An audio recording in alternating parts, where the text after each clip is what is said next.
Eu vos saúdo, queridos irmãos, na bendita paz do Senhor. Estamos aqui para partilhar a palavra de Deus no momento em que o mundo está observando o estado de emergência por causa do Covid-19.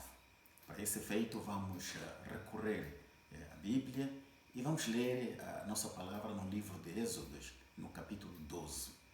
E iremos ler 3 capítulos, 7, 12 e 13, que neste caso são relevantes. O versículo 7 diz: E tomarão do sangue e poluão em ambas as ombreiras e na verga da porta, nas casas em que o comeram. Versículo 12: E eu passarei pela terra do Egito esta noite, e ferirei todo o primogênito, desde os homens até os animais, e sobre todos os deuses do Egito farei juízos.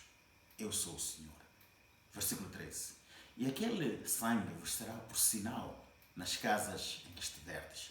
Vendo eu sangue, passarei por cima de vós, e não haverá entre vós praga de mortandade, quando eu ferir a terra do Egito.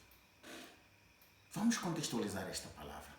Ela ocorre num momento em que os israelitas estão sob a servidão, estão sob o jugo dos egípcios, e eles, em várias ocasiões, procuraram sair daquela terra para ir adorar o seu próprio Deus. Mas o rei, o faraó na altura, nunca lhes permitiu. Deus viu a aflição do seu povo e o seu clamor e decidiu resgatar-lhes da servidão dos egípcios. Quando o povo de Israel apercebeu-se que Deus tinha visto a sua aflição, inclinaram-se e adoraram a Ele. Foi uma reação muito importante e relevante para os dias que correm. E então Deus transmitiu a promessa de libertação aos israelitas usando Moisés e revelou a ele que o faria pela sua mão forte, mas também através de maravilhas que iria executar. No entanto, nós poderíamos pensar que Deus, de uma única vez, iria atuar de uma maneira forte sobre o faraó, obrigando-o a libertar o povo de Israel. Mas assim não aconteceu, porque Deus quis mostrar, por um tempo prolongado, o seu poder e por vários meios.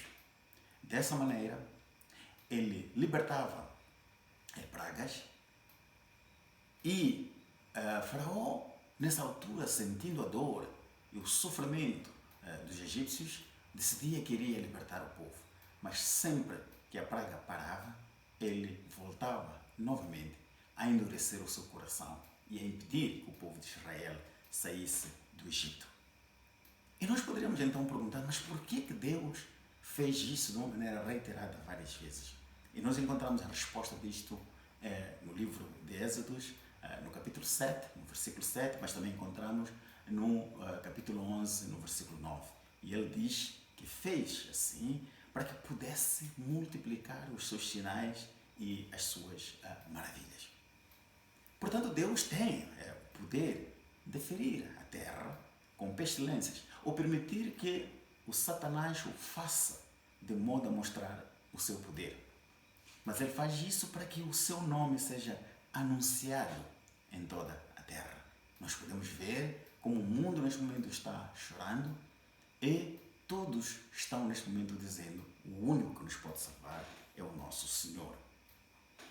Então vamos também considerar que uma coisa interessante que ocorreu naquela altura é que, do mesmo modo que Deus tinha a capacidade de trazer estas pragas, também tinha a capacidade de separar o seu povo e impedir que a praga tocasse o seu próprio povo. E nós vemos que, em várias ocasiões, os egípcios eram tocados pelas pragas, mas ele separava o seu povo. Então, desta maneira, nós também podemos pensar que, num momento de desespero como este, Deus tem também a capacidade de nos separar do mundo e poupar as nossas vidas. Vamos então crer que a pandemia do coronavírus é sim uma praga de mortandade, mas ela pode passar por cima das nossas casas sem nos atingir. É uma constatação de fé na qual nós temos que crer e seguir. Eu creio que nós todos deveríamos então orar e propor proponho aqui três importantes direções da nossa oração. A primeira é nós orarmos para que o sangue do Cordeiro de Deus, o nosso Senhor Jesus Cristo, que foi derramado na cruz do Calvário, tire efetivamente o pecado do mundo e assinale as ombreiras das portas das nossas casas para que sejamos poupados do contágio do coronavírus. A segunda oração é que oremos para que a praga da mortandade que está a fustigar o mundo seja uma oportunidade para que os corações dos nossos governantes sejam suavizados, sejam acalmados, de modo a que permitam que adoremos o nosso Senhor e que também o reino de Deus seja proclamado em toda a terra. Vamos igualmente orar para que a praga de mortandade que pende sobre o mundo seja um meio para lembrar todos os crentes para se humilharem, arrependerem-se dos seus pecados e adorarem ao Senhor. Vamos crer nisso, vamos crer no nosso Senhor Jesus Cristo e no poder do seu sangue para nos salvar neste período difícil. Adoremos ao nosso Senhor, louvemos ao nosso Senhor, porque Ele, em Salmos 91, no versículo 3, Ele promete, porque Ele te livra do laço do passarinho e da peste perniciosa. Que Deus vos possa abençoar. Amém.